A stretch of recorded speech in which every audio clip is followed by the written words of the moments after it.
बिस्मिल्लाहिर्रहमानिर्रहीम। मैं हूं जलील खान कुराची और आप देख रहे हैं मेरा यूट्यूब चैनल। नाज़रीन, आज मैंने जो स्टोरी आपके साथ शेयर करनी है वो है सेनेट के इलेक्शन के हवाले से। चंद दिन पहले सेनेटर मुंतखब हुए थे, सेनेट का इलेक्शन हुआ था। आज जो है वो सेनेट का चेयरमैन का इलेक्शन होना है। सेनेट के चेयरमैन का इलेक्शन यानी सेनेट चेयरमैन मुंतखब होगा। हुकूमत की जानिब से जो हुकूमत के अरकान की अगर बात की जाए, हुकूमती सेनेटर की बात की जाए, तो हुकूमत के बाद इस वक्त 47 या 48 के 47 या 48 का जो फिगर है वो मौजूद है। और इसके साथ अगर अपोजिशन की बात की जाए तो अपोजिशन के बाद 52 या 53 का फिगर जो है वो मौजूद है, यानी 52 और 53 सेनेटर मौजूद हैं। तो इससे तो अगर फैक्ट्स एंड फिगर देखे जाएं, ये स्टेटिस्टिक्स देखे जाएं, इससे तो वाज़ेह नज़र आ रहा है कि अपोजिशन जो है वो सेनेट का इलेक्शन जीत जाएगी। लेकिन सेनेट के इलेक्शन में अमूमन इस तरह होता नहीं है, यानी ये वाज़ेह तौर पर ये नहीं होता कि जिसके पास जितने सेनेटर मौजूद है, जिसके पास जितने अरकान मौजूद है वो जीत जाएगा, ऐसा नहीं होता। क्योंकि इसमें हॉर्स ट्रेडिंग भी होती है, कुछ इधर उधर का दबाव भी होता है। इसके अलावा बाकी और भी मुख्तलिफ फैक्टर हैं जो इसके सेनेट के इलेक्शन पर असरअंदाज होते हैं। तो आज सेनेट का इलेक्शन होना था, लेकिन इससे पहले अगर थोड़ा सा मैं आपको बैकग्राउंड में लेकर चलूं तो पाकिस्तान तहरीक-ए-इंसाफ ने सुप्रीम कोर्ट से रुजू किया था कि जो इस बार है पाकिस्तान की तारीख में पहली मरतबा ये ऐसा होने जा रहा था कि जो सेनेट के इलेक्शन है वो खुफिया की बजाय यानी सीक्रेट बैलेट की बजाय ओपन बैलेट में किए जाए, यानी सीक्रेट खुफिया बैलेट ना हो। सदारती रेफरेंस भी उन्होंने एक दायर करवाया था, यानी मुख्तलिफ तरह के कह लीजिए कि वो हथकंडे इस्तेमाल किए थे खुफिया बैलेट को रोकने के लिए। बज़ाहिर तो ये लग रहा है कि ये खुफिया बैलेट तो ज़ाहिर सी बात है, अच्छी बात है, खुफिया बैलेट नहीं होना चाहिए, ओपन बैलेट होना चाहिए ताकि सबको समझ आ जाए। लेकिन इसका एक बहुत बड़ा पस मंज़र है, फिर कभी वीडियो में इंशाल्लाह मैं आपको बताऊंगा कि पाकिस्तान तहरीक-ए-इंसाफ ये मुतालबा क्यों कर रही थी, इन्होंने ये मुतालबा इससे पहले क्यों नहीं किया था, या इस वक्त ये मुतालबा ओपन बैलेट का क्यों कर रही है। ये एक अलग व्लॉग है, अलग एक टॉपिक, इस पर मैं गुफ्तगू करूंगा, फिर आपको बताऊंगा। तो आज का जो सेनेट का इलेक्शन है उस पर यानी आज जो इलेक्शन सेनेट चेयरमैन का होना था, जिसके लिए सादिक संजरानी और यूसुफ रजा गिलानी के साथ एक कांटेदार मुकाबला था। लेकिन हुआ यह है, जब सेनेट में अपोजिशन के अरकान पहुंचे, कुछ लोग उसमें के लिए हुकूमती लोग भी थे, लेकिन जब वो पहुंचे तो उस वक्त पोलिंग बूथ बने हुए थे। उस पोलिंग बूथ के ऊपर 2 कैमरे नस्ब किए गए थे।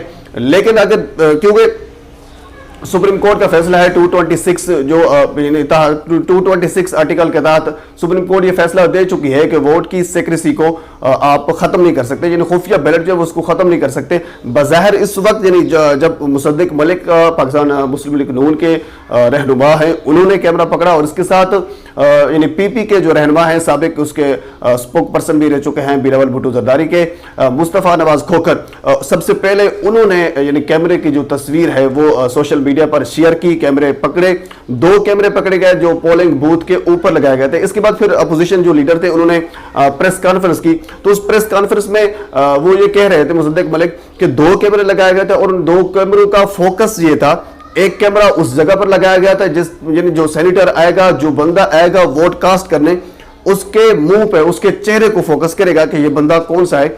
और दूसरा कैमरा ऐसी जगह पर लगा हुआ था कि वो फोकस करेगा उस चीज को, यानी वोट को फोकस करेगा, यानी वो किस बंदे को वोट दे रहा है, किस पार्टी को वोट दे रहा है। ये 2 कैमरे लगाए गए थे। अब इसमें कुछ इतलात ये भी आ रहे हैं, कुछ लोग ये भी कह रहे हैं कि जो कैमरे हैं वो सेनेट में पहले से मौजूद होते हैं, सेनेट की दीवारों में, यानी जो कौमी असेंबली की दीवार है उसमें पहले से कैमरे मौजूद होते हैं। जो पोलिंग बूथ है वो उसके नीचे बनाया गया, तो जिसकी वजह से पोलिंग बूथ उसके नीचे आ गया, कैमरे उसके ऊपर आ गए।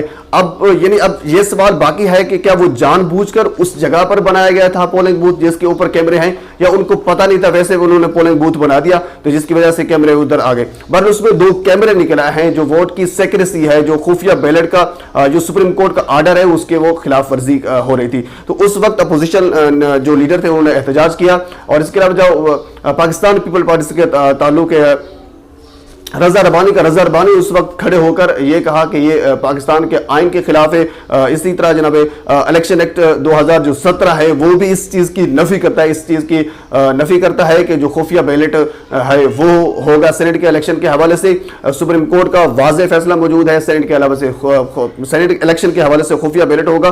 तो अब जरी सी बात है, अब एक मजे की बात इसमें यह भी है कि जो हुकूमत है वो ये कह रही है कि जो कैमरे हैं वो अपोजिशन ने लगाए हैं, لیکن اپوزیشن والوں نے, اپوزیشن لیڈران نے کیمرے پکڑے ہیں تو وہ یہ کہہ رہے ہیں کہ یہ جو کیمرے ہیں یہ حکومت نے لگائے. اب ظاہر سی بات ہے اس کا جو کہہ لیجیے کہ جو سہرا ہے یا اس کا جو الزام ہے وہ حکومت پر ہی جائے گا, کیونکہ حکومت جس کی ہوتی ہے, جس کا سینیٹر ہوتا ہے, سیکورٹی ساری اس کے انڈر ہوتی ہے, سب کچھ اس کے انڈر ہوتا ہے, تو وہی لوگ کیمرے لگا سکتے ہیں, وہی لوگ اس کا جو پولنگ بوتھ انہوں نے بنانا ہوتا ہے. پولنگ بوتھ جا کر اپوزیشن نے تو نہیں بنایا, کیونکہ پولنگ بوتھ انہوں نے بنایا.